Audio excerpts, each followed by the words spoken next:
Hi ರಸಿಕ ಚಾನಲ್ಗೆ ಎಲ್ಲರಿಗೂ ಪ್ರೀತಿಯ ಸ್ವಾಗತ.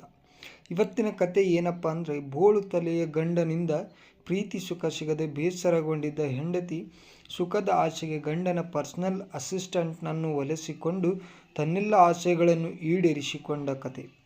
ಫ್ರೆಂಡ್ಸ್, ಕಥೆಯಂತೂ ತುಂಬಾ ಚೆನ್ನಾಗಿದೆ, ಹಾಗಾಗಿ ತಪ್ಪದೆ ಕೊನೆ ತನಕ ನೋಡಿ. ಹಾಗೆ ಕತೆಗೊಂದು ಲೈಕ್ ಕೊಡೋದನ್ನು ಮರಿಬೇಡಿ. ಸರಿ ಹಾಗಿದ್ದರೆ ಕತೆಯನ್ನು ಶುರು ಮಾಡೋಣ. ಸಾವಿತ್ರಿ ಅನ್ನುವವಳು ತುಂಬಾ ಸುಂದರವಾಗಿರುವ ಹೆಣ್ಣು. ಅವಳು ಕಾಲೇಜಿನ ದಿನಗಳಲ್ಲಿ ತುಂಬ ಜನರನ್ನು ಪ್ರೀತಿಸಿದ್ದಳು. ಸಾವಿತ್ರಿಯನ್ನು ಪ್ರೀತಿಸಿದ್ದ ಹುಡುಗರೆಲ್ಲರೂ ಅವರ ಬಳಿ ಇರುವ ಹಣವನ್ನೆಲ್ಲ ಖರ್ಚು ಮಾಡಿ ಸಾವಿತ್ರಿಯನ್ನು ಸುತ್ತಾಡೋದಕ್ಕೆ ಕರೆದುಕೊಂಡು ಹೋಗಿ ತಮ್ಮ ಆಸೆಗಳನ್ನು ತೀರಿಸಿಕೊಂಡಿದ್ದರು. ಸಾವಿತ್ರಿಗೂ ಸಹ ಅದರಲ್ಲಿ ಆಸಕ್ತಿ ಇರುವ ಕಾರಣ ಅವರೆಲ್ಲರ ಜೊತೆ ಸೇರಿ ಇಷ್ಟ ಬರುವಂತೆಲ್ಲ ಮಜಾ ಮಾಡಿದ್ದಳು. ಮದುವೆಯಾದ ಮೇಲೆ ಯಾರ ಜೊತೆಗೂ ಸುತ್ತಾಡೋದಕ್ಕಾಗಲ್ಲ ಅಂತ ಕಾಲೇಜಿನ ದಿನಗಳಲ್ಲೇ ಮಾಡಿಸಿಕೊಳ್ಳುವುದರಲ್ಲಿ ಸಿಗುವ ಅನುಭವ ಮತ್ತು ಸುಖವನ್ನು ಅನುಭವಿಸಿದ್ದಳು. ಸಾವಿತ್ರಿಯ ಕಾಲೇಜು ಮುಗಿದ ನಂತರ ಅವರೆಲ್ಲರೂ ಸಹ ತನ್ನನ್ನು ಮದುವೆಯಾಗುತ್ತೀಯಾ ಅಂತ ಕೇಳಿದ್ದರು. ಆದರೆ ಸಾವಿತ್ರಿ ಮಾತ್ರ ಯಾರನ್ನು ಕೂಡ ಮದುವೆಯಾಗುವುದಕ್ಕೆ ಒಪ್ಪಲಿಲ್ಲ. ಅದಕ್ಕೆ ಮೂಲ ಕಾರಣ ಏನೆಂದರೆ, ಅವರ ಹತ್ತಿರ ಆಸ್ತಿ, ಹಣ, ಸಂಪತ್ತು ಏನೂ ಕೂಡ ಇಲ್ಲ.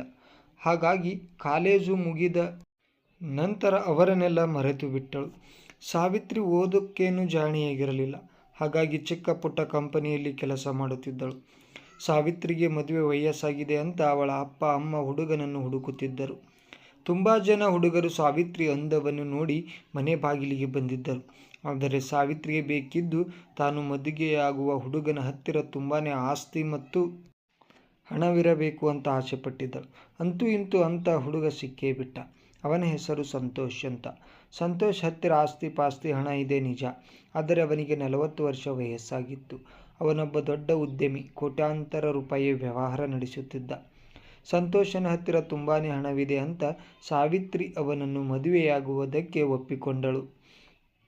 ಸಾವಿತ್ರಿಯ ಅಪ್ಪ ಅಮ್ಮ ಹುಡುಗನಿಗೆ ವಯಸ್ಸಾಗಿದೆ, ಬೋಳು ತಲೆಯವನು ಅಂತ ಹೇಳಿದರೂ ಕೂಡ ಸಾವಿತ್ರಿ ಮಾತ್ರ ತಾನು ಸಂತೋಷನನ್ನೇ ಮದುವೆಯಾಗುವುದು ಅಂತ ಹಠ ಮಾಡಿದಳು. ನಂತರ ಸಾವಿತ್ರಿಯ ಆಶೆಯಂತೆ ಮದುವೆ ಕೂಡ ಮಾಡಿದರು.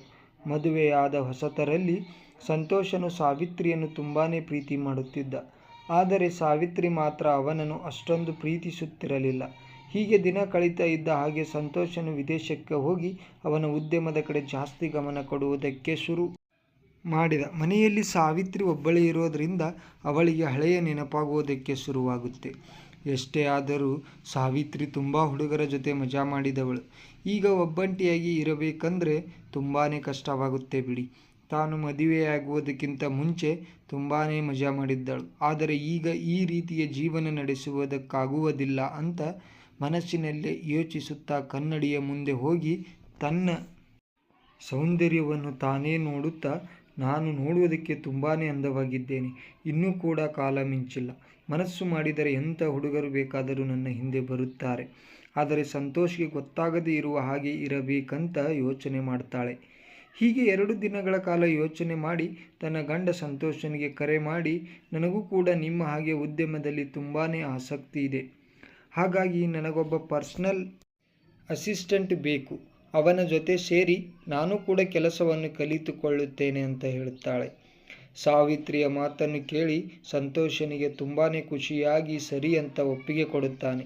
ಆಗ ಸಾವಿತ್ರಿ ಹೇಳ್ತಾಳೆ, ನಿಮ್ಮ ಪರ್ಸನಲ್ ಅಸಿಸ್ಟೆಂಟ್ ಆಗಿರುವ ರವಿಗೆ ಒಳ್ಳೆಯ ಅನುಭವವಿದೆ. ನಿಮಗೇನು ಅಭ್ಯಂತರವಿಲ್ಲೆಂದರೆ ಅವನನ್ನು ನನ್ನ ಜೊತೆ ಕಳುಹಿಸಿಕೊಟ್ಟು ನೀವು ಬೇರೆ ಯಾರಾದರೂ ಪರ್ಸನಲ್ ಅಸಿಸ್ಟೆಂಟ್ನನ್ನು ನೋಡುತ್ತೀರಾ ಅಂತ ಕೇಳುತ್ತಾಳೆ. ಅದಕ್ಕೆ ಸಂತೋಷ್, ಸರಿ ಕಣೆ ಬಂಗಾರ, ರವಿ ತುಂಬಾ ಚೆನ್ನಾಗಿ ಕೆಲಸ ಮಾಡುತ್ತಾನೆ, ಅವನಿಗೆ ತುಂಬಾ ಅನುಭವವಿದೆ, ಅವನು ನಿನಗೆ ಎಲ್ಲ ಕೆಲಸವನ್ನು ಚೆನ್ನಾಗಿ ಹೇಳಿಕೊಡ್ತಾನೆ. ಈಗಲೇ ಅವನನ್ನು ನಿನ್ನ ಪರ್ಸನಲ್ ಅಸಿಸ್ಟೆಂಟ್ ಆಗಿ ನೇಮಕ ಮಾಡುತ್ತೇನೆ ಅಂತ ಹೇಳಿ ಸಾವಿತ್ರಿಗೊಂದು ಮುತ್ತು ಕೊಟ್ಟು ಫೋನ್ ಕಟ್ ಮಾಡ್ತಾನೆ. ರವಿ ನೋಡೋದಕ್ಕೆ ತುಂಬ ಅಂದವಾಗಿದ್ದಾನೆ. ಅವನ ಜೊತೆ ಸೇರಿ ಚೆನ್ನಾಗಿ ಮಜಾ ಮಾಡಿ ಸುಖವನ್ನು ಅನುಭವಿಸಬೇಕಂತ ಪ್ಲಾನ್ ಮಾಡಿರೋದ್ರ ಬಗ್ಗೆ ಸಂತೋಷನಿಗೆ ಗೊತ್ತೇ ಆಗಲಿಲ್ಲ. ರವಿ ಒಬ್ಬ ನಿಷ್ಠಾವಂತ ಕೆಲಸಗಾರ. ಅವನು ಸಂತೋಷನ ಮಾತನ್ನು ಕೇಳಿ ಸಾವಿತ್ರಿಯ ಪರ್ಸನಲ್ ಅಸಿಸ್ಟೆಂಟ್ ಆಗಿ ಕೆಲಸ ಮಾಡಿಕೊಳ್ಳುವುದಕ್ಕೆ ಒಪ್ಪಿಕೊಂಡು ವಿದೇಶದಿಂದ ಸ್ವದೇಶಕ್ಕೆ ಬರುತ್ತಾನೆ. ಸಾವಿತ್ರಿ ಅಂತೂ ರವಿನನ್ನು ಒಲಿಸಿಕೊಂಡು ಆಸೆ ತೀರಿಸಿಕೊಳ್ಳಬೇಕಂತ ಅವನ ಬರುವಿಕೆಗಾಗಿ ಕಾತುರದಿಂದ ಕಾಯ್ತಾ ಇರ್ತಾಳೆ. ರವಿ ಬಂದವನೇ ಡೈರೆಕ್ಟ್ ಆಗಿ ಸಾವಿತ್ರಿಯ ಮನೆಗೆ ಬರ್ತಾನೆ. ಆಗ ಸಾವಿತ್ರಿಗೆ ರವಿಯನ್ನು ನೋಡಿ ತುಂಬಾ ಸಂತೋಷವಾಗಿ ಅವನಿಗೊಂದು ಅಪ್ಪಿಗೆ ಕೊಟ್ಟು, ರವಿ, ನನಗೆ ನೀನೆಂದರೆ ತುಂಬಾ ಇಷ್ಟ, ನನಗೆ ಎಲ್ಲ ಕೆಲಸವನ್ನು ಹೇಳಿಕೊಡು ಅಂತ ಹೇಳ್ತಾಳೆ. ಅದಕ್ಕವನು ಸರಿ ಮೇಡಮ್ ಅಂತ ಹೇಳ್ತಾನೆ. ಅವತ್ತು ರಾತ್ರಿ ಸಾವಿತ್ರಿ ಮಲಗಿದ್ದಾಗ ಅವಳಿಗೆ ನಿದ್ದೆನೇ ಬರುವುದಿಲ್ಲ. ಪದೇ ಪದೇ ರವಿ ನೆನಪಾಗುವುದಕ್ಕೆ ಶುರುವಾಗುತ್ತೆ. ತನ್ನ ಗಂಡ ಅಂತೂ ಮನೆಗೆ ಬರುವುದಿಲ್ಲ. ಬೇರೆ ಯಾರನ್ನಾದರೂ ಮನೆಗೆ ಕರೆಸಿದರೆ ಅನುಮಾನ ಬರುತ್ತೆ. ಆದರೆ ಇಂತಹ ಸಮಯದಲ್ಲಿ ರವಿನನ್ನು ಕರೆಸಿದರೆ ಸೆಕ್ಯೂರಿಟಿಯವನಿಗೂ ಅನುಮಾನ ಬರಲ್ಲ ಅಂತ ರವಿಗೆ ಕರೆ ಮಾಡಿ, ರವಿ, ನನ್ನೊಬ್ಬಳಿಗೆ ಇರೋದಕ್ಕೆ ತುಂಬಾ ಬೇಜಾರಾಗುತ್ತಿದೆ ಕಣೋ, ನಿನಗೇನು ಅಭ್ಯಂತರವಿಲ್ಲವೆಂದರೆ ನಮ್ಮ ಮನೆಗೆ ಬರುತ್ತೀಯಾ ಅಂತ ಕೇಳುತ್ತಾಳೆ. ಅದಕ್ಕೆ ರವಿ ಹೇಳ್ತಾನೆ, ಮೇಡಮ್, ಈಗ ರಾತ್ರಿ ಆಗಿದೆ ಅಲ್ವಾ, ಬೆಳಗ್ಗೆ ಬರುವುದಂತ ಕೇಳುತ್ತಾನೆ. ಅದಕ್ಕೆ ಸಾವಿತ್ರಿ ಹೇಳ್ತಾಳೆ, ಬೆಳಗ್ಗೆ ಬೇಡ ಕಣೋ, ಈಗಲೇ ಬಾ ಅಂತ ಹೇಳುತ್ತಾಳೆ. ಅವಾಗ ರವಿಗೆ ಸಾವಿತ್ರಿಯ ಮೇಲೆ ಸ್ವಲ್ಪ ಅನುಮಾನ ಬರುತ್ತೆ. ಮೇಡಮ್ ತುಂಬ ದಿನಗಳಿಂದ ಒಬ್ಬರೇ ಇದ್ದಾರೆ, ಒಂದು ವೇಳೆ ನನ್ನ ಜೊತೆ ಸುಖ ಅನುಭವಿಸಬೇಕಂತ ಕರೆಯುತ್ತಿದ್ದಾರಾ ಹೇಗೆ ಅಂತ ಮನಸ್ಸಲ್ಲೇ ಯೋಚನೆ ಮಾಡ್ತಾನೆ. ನಂತರ ಸಾವಿತ್ರಿ ಹೇಳ್ತಾಳೆ, ರವಿ, ನಾನು ನಿನಗಾಗಿ ಕಾಯ್ತಾ ಇರ್ತೀನಿ, ಬೇಗನೆ ಹೊರಟು ಬಾ ಅಂತ ಹೇಳಿ ಫೋನ್ ಕಟ್ ಮಾಡ್ತಾಳೆ. ರವಿ ತಕ್ಷಣವೇ ಬಂದು ಬೆಲ್ ಮಾಡ್ತಾನೆ. ಸಾವಿತ್ರಿ ಓಡೋಡಿ ಬಂದು ಬಾಗಿಲು ತೆಗೆದು ಅವನನ್ನು ಒಳಗಡೆ ಕರೆಸಿ ಬಾಗಿಲನ್ನು ಹಾಕುತ್ತಾಳೆ. ನಂತರ ರವಿ ಸಾವಿತ್ರಿ ಹತ್ತಿರ ಇಷ್ಟು ಹೊತ್ತಲ್ಲಿ ಯಾಕೆ ಬರೋದಕ್ಕೆ ಹೇಳಿದ್ದು ಅಂತ ಕೇಳುತ್ತಾನೆ. ರೂಮಿಗೆ ಬಾ, ಎಲ್ಲವನ್ನು ಹೇಳ್ತೀನಿ ಅಂತ ಹೇಳಿ ರವಿನನ್ನು ಕರೆದುಕೊಂಡು ಹೋಗುತ್ತಾಳೆ. ಒಳಗಡೆ ಹೋಗಿದ್ದೇ ತಡ ಸಾವಿತ್ರಿಯ ಮನಸ್ಸು ಚಂಚಲಕ್ಕೆ ಒಳಗಾಗಿ ರವಿಯನ್ನು ಗಟ್ಟಿಯಾಗಿ ತಬ್ಬಿಕೊಂಡು ಅಳುತ್ತಾಳೆ. ಅದಕ್ಕವನು ಯಾಕೆ, ಏನಾಯಿತು ಅಂತ ಕೇಳುತ್ತಾನೆ. ಸಾವಿತ್ರಿ ಅಳುತ್ತಲೇ ರವಿ ಹತ್ತಿರ, ನನಗೆ ಒಬ್ಬಂಟಿಯಾಗಿ ಜೀವನ ನಡೆಸುವುದಕ್ಕೆ ಕಷ್ಟವಾಗುತ್ತಿದೆ. ಸಂತೋಷ್ ಬೇರೆ ನನ್ನನ್ನು ಬಿಟ್ಟು ವಿದೇಶಕ್ಕೆ ಹೋಗಿದ್ದಾನೆ. ಹೀಗಾದರೆ ನನಗೆ ಪ್ರೀತಿ ಸುಖವನ್ನು ಕೊಡುವವರಾರು? ಮದುವೆಯಾಗಿರುವ ಹೆಣ್ಣು ಎಷ್ಟು ದಿನ ಅಂತ ಸುಮ್ಮನಿರುತ್ತಾಳೆ ನೀನೇ ಹೇಳು? ನಿನ್ನನ್ನು ನೋಡಿದ ಮೇಲೆ ನಿನ್ನ ಮೇಲೆ ಪ್ರೀತಿ ಹುಟ್ಟಿದೆ, ಅದಕ್ಕೆ ನಿನ್ನನ್ನು ಇಲ್ಲಿಗೆ ಕರೆಸಿಕೊಂಡಿದ್ದು.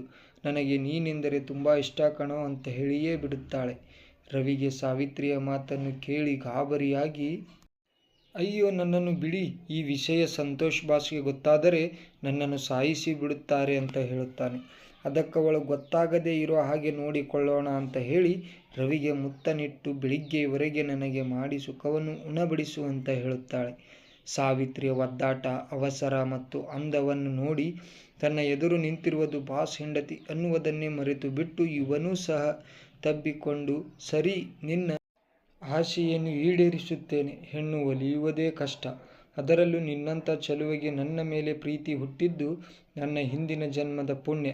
ನಿನಗೆ ಏನೆಲ್ಲ ಮಾಡಬೇಕು ಹೇಳು, ಎಲ್ಲವನ್ನು ಮಾಡಿ ಮುಗಿಸುತ್ತೇನೆ ಕಣೆ ಅನ್ನುತ್ತಾನೆ. ಫ್ರೆಂಡ್ಸ್, ಒಂದು ವೇಳೆ ರವಿಯ ಜಾಗದಲ್ಲಿ ನೀವು ಇದ್ದಿದ್ರೆ ಏನೆಲ್ಲ ಮಾಡ್ತಾ ಇದ್ರಿ ಅಂತ ತಪ್ಪದೆ ಕಾಮೆಂಟ್ ಮೂಲಕ ತಿಳಿಸಿ. ಸಾವಿತ್ರಿ ಎಲ್ಲ ತೆಗೆದು ತೋರಿಸಿದಾಗ ಪೂರ್ತಿಯಾಗಿ ಕಣ್ಣು ತಂಪಾಗುವ ಹಾಗೆ ಕಣ್ಣು ತುಂಬಿಕೊಂಡು ತನಗೆ ಕೆಲಸ ಕೊಟ್ಟಿರುವ ಸಂತೋಷನಿಗೆ ಬಾಯಿ ತುಂಬ ಹೊಗಳಿ ಅದು ದೊಡ್ಡದಾದ ಮೇಲೆ ಇಷ್ಟ ಬಂದಂತೆ ಮಾಡುತ್ತಾನೆ. ಫ್ರೆಂಡ್ಸ್, ನೀವು ಕೂಡ ಇದ್ದಿದ್ರೂ ಅದನ್ನೇ ಮಾಡ್ತಾ ಇದ್ರಿ ತಾನೇ? ಹೋಗಲಿ ಬಿಡಿ, ಒಂದು ವೇಳೆ ನಾನು ಇದ್ದಿದ್ರೆ ಯಾವ ರೀತಿ ಬೇಕು ಅದೆಲ್ಲವನ್ನು ಮಾಡೋದಕ್ಕೆ ಹೇಳ್ತಾ ಇದ್ದೆ. ನನ್ನ ಹಾಗೆ ಕೂಡ ತನ್ನೆಲ್ಲ ಆಸೆಗಳನ್ನು ಹೇಳಿಕೊಳ್ಳುತ್ತಾಳೆ. ಎಲ್ಲ ಮುಗಿದ ನಂತರ ರವಿ ಬೆಳಗ್ಗೆ ಬೇಗನೆ ಎದ್ದು ತಿಂಡಿ ಮತ್ತು ಕಾಫಿ ಮಾಡುತ್ತಾನೆ. ಸಾವಿತ್ರಿಗೆ ಸುಸ್ತಾಗಿದ್ದ ಕಾರಣ ಬೆಳಿಗ್ಗೆ ಎಚ್ಚರವೇ ಆಗೋದಿಲ್ಲ. ಅದೇನೋ ಗೊತ್ತಿಲ್ಲ, ಸಂತೋಷ್ ಬೆಳಿಗ್ಗೆ ಬೇಗನೆ ರವಿಗೆ ಕರೆ ಮಾಡಿ ಎಲ್ಲಿದ್ದೀಯಾ ಅಂತ ಕೇಳುತ್ತಾನೆ. ಅದಕ್ಕವನು, ನಿಮ್ಮ ಮನೆಗೆ ಬಂದಿದ್ದೇನೆ, ನಿಮ್ಮ ಹೆಂಡತಿ ಇನ್ನೂ ಕೂಡ ಎದ್ದಿಲ್ಲ, ಹಾಗಾಗಿ ನಾನೇ ತಿಂಡಿ ಮತ್ತು ಕಾಫಿ ಮಾಡಿದ್ದೇನೆ ಅಂತ ಹೇಳುತ್ತಾನೆ. ಅದಕ್ಕೆ ಸಂತೋಷ್, ಯಾಕೆ ಹುಷಾರಿಲ್ಲವಾ ಅಂತ ಕೇಳುತ್ತಾನೆ. ಅದಕ್ಕೆ ರವಿ ಹೇಳ್ತಾನೆ, ಸ್ವಲ್ಪ ಸೊಂಟ ನೋವಂತೆ, 10 ಗಂಟೆಗೆ ಆಸ್ಪತ್ರೆಗೆ ಕರೆದುಕೊಂಡು ಹೋಗುತ್ತೇನೆ ಅಂತ ಹೇಳುತ್ತಾನೆ. ಅದಕ್ಕೆ ಸಂತೋಷ್, ಸರಿ, ಅವಳನ್ನು ಚೆನ್ನಾಗಿ ನೋಡಿಕೊ, ಅವಳು ನನ್ನ ಮುದ್ದಿನ ಗೊಂಬೆ ಅಂತ ಹೇಳಿ ಫೋನ್ ಕಟ್ ಮಾಡುತ್ತಾನೆ. ಸಾವಿತ್ರಿ ಎದ್ದು ತಿಂಡಿ ತಿಂದ ನಂತರ ಮತ್ತೆ ಮಾಡಿ ಸಾಕಾಗಿಲ್ಲ, ಇನ್ನೂ ಬೇಕಾ ಕೇಳುತ್ತಾನೆ. ಅದಕ್ಕೆ ಸಾವಿತ್ರಿ, ಈಗ ಸಾಕು ಬಂಗಾರ, ಆಮೇಲೆ ಮತ್ತೆ ನೋಡೋಣ ಅಂತ ಹೇಳುತ್ತಾಳೆ. ಹೀಗೆ ಸಂತೋಷ್ ಬರುವವರೆಗೆ ಇವನೇ ಚೆನ್ನಾಗಿ ನೋಡಿಕೊಳ್ಳುತ್ತಾನೆ. ಫ್ರೆಂಡ್ಸ್, ಕತೆ ಹೇಗಿತ್ತು ಅಂತ ತಪ್ಪದೆ ಕಾಮೆಂಟ್. ಹಾಗೆ ಮುಂದೆ ಇದೇ ರೀತಿಯಾದ ವಿಡಿಯೋಗಾಗಿ ನಮ್ಮ ಚಾನಲನ್ನು ಸಬ್ಸ್ಕ್ರೈಬ್ ಮಾಡೋದನ್ನು ಮರಿಬೇಡಿ. ಹಾಗೆ ಪಕ್ಕದಲ್ಲಿರುವ ಬೆಲ್ ಐಕನ್ನ ಒತ್ತಿ. ಮತ್ತೆ ಮುಂದಿನ ವಿಡಿಯೋದಲ್ಲಿ ಸಿಗೋಣ. ಧನ್ಯವಾದಗಳು.